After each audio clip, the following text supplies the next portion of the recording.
માં કેવો વરસાદ?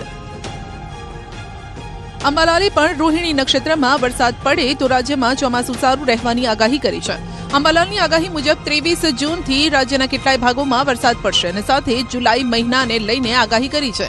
જો પુનર્વસુ નક્ષત્રમાં વરસાદ પડે તો 20 જુલાઈની આસપાસ રાજ્યમાં વરસાદ પડશે. જો કે ગુજરાતમાં જુલાઈ મહિનામાં વરસાદ ઓછો પડી શકે છે, પરંતુ ઓગસ્ટ મહિનામાં રાજ્યમાં સારો વરસાદ થવાની સંભાવના છે. સાથે જ ઓક્ટોબર મહિનામાં પાછોતરો વરસાદ થઈ શકે છે. લગભગ રોહિણી નક્ષત્રના પાછલા ભાગમાં વરસાદ થાય તો ગુજરાતમાં કંઈક વરસાદ થવાની શક્યતા રહેશે. 8 થી 15 જૂનમાં કેટલાક ભાગમાં વરસાદ થવાની શક્યતા રહેશે, પરંતુ તારીખ 23 જૂનથી 28 જૂન વચ્ચે ગુજરાતના ઘણા ભાગમાં વરસાદ થવાની શક્યતા રહેશે અને સારો વરસાદ થવાની શક્યતા રહેશે. આ અરસામાં જળચર પ્રાણીઓ દળમાંથી બહાર આવી જવાની શક્યતા રહેશે. લગભગ પુનર્વસુ નક્ષત્રમાં વરસાદ થાય તો પુષ્યમાં થાય. ખાસ જુલાઈ આસપાસ પુનર્વસુ નક્ષત્રમાં વરસાદ થશે તો પછી 20મી જુલાઈ આસપાસ વરસાદ થવાની શક્યતા રહેશે. જો કે 20મી જુલાઈ આસપાસ ઉત્તર ભારતના ભાગોમાં વરસાદ થવાની શક્યતા રહેશે. કદાચ ગુજરાતના ભાગોમાં વરસાદ ઓછો થઈ શકે. ઓગસ્ટ માસમાં પણ ગુજરાતના ભાગોમાં સારો વરસાદ થવાની શક્યતા રહેશે અને પાછોતર વરસાદ એક ઓક્ટોબર સુધી થવાની શક્યતા રહેશે. ચોમાસામાં નહીં પડે એક ધારો વરસાદ. અથિયા શેટ્ટીની ચિંતા વધારનારી આગાહી. હવામાન નિષ્ણાત અથિયા શેટ્ટી દ્વારા વૈજ્ઞાનિક ઢબે ચોમાસાનું જે પૂર્વાનુમાન જાહેર કરવામાં આવ્યું છે, આ વર્તારો દેશ અને ખાસ કરીને ગુજરાત માટે મિશ્ર સંકેત આપી રહ્યો છે. અથિયા શેટ્ટીનું માનીએ તો ચોમાસું 1 જૂન આસપાસ માયાનગરી મુંબઈમાં ધામા નાખશે, પણ દક્ષિણ ગુજરાત અને દક્ષિણ સૌરાષ્ટ્ર સુધી પહોંચતા 23 જૂન થઈ જશે. અમદાવાદ સહિત મધ્ય ગુજરાતમાં 28 જૂન આસપાસ ચોમાસું પહોંચી જાય તેવી આગાહી છે. તો ઉત્તર ગુજરાત અને કચ્છમાં ચોમાસું 1 જુલાઈની આસપાસ પહોંચશે. આ વર્ષે ચોમાસું 4 થી 5 દિવસ મોડું ગુજરાતમાં આવશે. तो इस बार लग रहा है कि लगभग अगर हम देखें तो सामान्य दिनांक दक्षिण गुजरात में मानसून की प्रवेश करने की लगभग 20-21 जून होती है, 20 जून के आसपास मानी जाती है. तो इस बार लग रहा है कि लगभग 23 या 25 जून तक दक्षिण गुजरात में मानसून दस्तक दे सकता है और फिर इसके आगे बढ़ते बढ़ते मध्य गुजरात, अहमदाबाद और उत्तर सौराष्ट्र के इलाकों में लगभग 28 जून तक पहुंच सकती है. और जो उत्तर पश्चिम गुजरात है और जो कच्छ के जो आखिर के इलाके हैं, इन इलाकों में मानसून कवर करते करते या तो 30 जून नहीं तो 1 जुलाई तक जा सकता है. જો કે ચોમાસામાં કેવો વરસાદ રહેશે તે અલગ અલગ પરિબળોના આધારે નક્કી થતું હોય છે. તેવામાં ભારતના ચોમાસાનો આધાર પ્રશાંત મહાસાગરની સ્થિતિ પર પણ રહેલો હોય છે.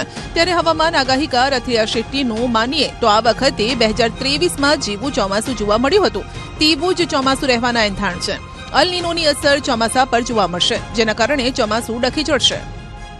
एल नीनो ही है ये साल का कारण, जब क्योंकि मानसून जब कम नजर आ रहा है. क्योंकि क्या होता है कि जब एल नीनो यानी कि प्रशांत महासागर के जो पूर्वी इलाका यानी जो अमेरिका के पास वाली जो प्रशांत महासागर का समुद्र है, वहाँ की तापमान बढ़ने लगती है. और इस साल की जो एल नीनो है वो 2023 में भी हमने एक एल नीनो की स्थिति देखी थी जिसकी वजह से अगस्त बहुत खराब निकला था. लेकिन इस साल की जो एल नीनो है 2023 की एल नीनो से काफ़ी ज़्यादा ताकतवर लग रही है.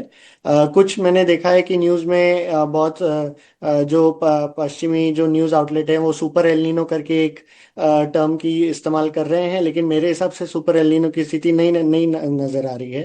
लेकिन फिर भी क्योंकि एल नीनो काफ़ी ताकतवर रहेगा तो उसका भारत के मानसून पर प्रभाव हमने हमेशा कुछ ना कुछ प्रभाव तो देखा ही है. तो इसलिए इस साल भी उसका कुछ ना कुछ बारिश की कमी करने की जो उसका परिणाम रहता है वो हमें देखने मिलेगी. लेकिन मेरा एक उम्मीद है कि जो पॉजिटिव आईओडी है वो थोड़ा एल नीनो की जो सुखाने वाली जो स्थिति रहती है उसको थोड़ा मार गिराएगा. तो इसलिए पॉजिटिव आईओडी थोड़ा मानसून को बचाएगा, खासकर सीजन के दूसरे भाग में. ચોમાસાના 4 મહિનામાંથી 2 મહિના ઓછો વરસાદ પડ્યો તો આખી સિઝન ખરાબ થઈ શકે છે. કપાસ, મગફળી સુકાઈ જશે. 2 વરસાદ વચ્ચે લાંબો ગેપ આવે તો જે ખેડૂતો પાસે પાણીની વ્યવસ્થા ન હોય તેવા ખેડૂતોએ પીસાવવું પડે. અથિયા શેટ્ટીની આગાહી પણ કંઈક એ જ તરફ સંકેત આપી રહી છે. જૂનના અંતમાં વાવણી કરી તો જુલાઈ મહિનો કોરો રહેશે. જો આવું થયું તો વાવણી કરેલો પાક સુકાઈ જશે. માટે અત્રિયા શેટ્ટી ખેડૂતોને ચેતવી રહ્યા છે કે પાણી વગર તેમનો પાક ફેલ ન જાય તેનું ધ્યાન રાખે। तो जून में मानसून की आगमन देरी से नजर आ रही है, खासकर दक्षिण गुजरात और दक्षिण सौराष्ट्र में लगभग 5 से 7 दिन की देरी से। लेकिन फिर उसके बाद में हर 4-5 दिन में मानसून आगे बढ़ता रहेगा, तो पूरे राज्य में लगभग 1 जुलाई या उससे पहले मानसून पूरे राज्य को कवर कर लेगा। जुलाई का महीना काफी कमजोर नजर आ रहा है बारिश के हिसाब से, तो इसीलिए जब अगर जून के अंत में बुवाई कर रहे हैं खासकर किसान अपने खरीफ का फसल की, तो जितनी हो सके जब जून के अंत में थोड़ी बारिश अच्छी रहेगी तभी उसकी रेन वाटर हार्वेस्टिंग करे, और अगर संभावना है तो कुछ पानी बचाए रखे, क्योंकि जुलाई में उसे इस्तेमाल करने की जरूरत पड़ेगी। फिर अगस्त में और सितंबर में यानी जो मानसून का जो दूसरा भाग है उसमें थोड़ी मानसून की बेहतरीन प्रभाव देखने मिल सकते हैं, और जो बंगाल की खाड़ी से जो लो प्रेशर है जो गुजरात को बारिश देते हैं वो अगस्त के महीने में 1 या 2 आ सकते हैं, जिसकी वजह से लगभग पूरे गुजरात में अच्छी बारिश अगस्त में देखने मिल सकती है। અંદમાન નિકોબારમાં સત્તાવાર રીતે ચોમાસાની પધરામણી થઈ ચૂકી છે। સમય કરતાં ચોમાસું વહેલું છે। હવે ગુજરાતમાં ચોમાસું વહેલું પહોંચે છે કે સમયસર તેની રાહ જોવાની રહેશે। ચોમાસું બેઠા પછી કેવો વરસાદ પડે છે તેના પર ખેડૂતોની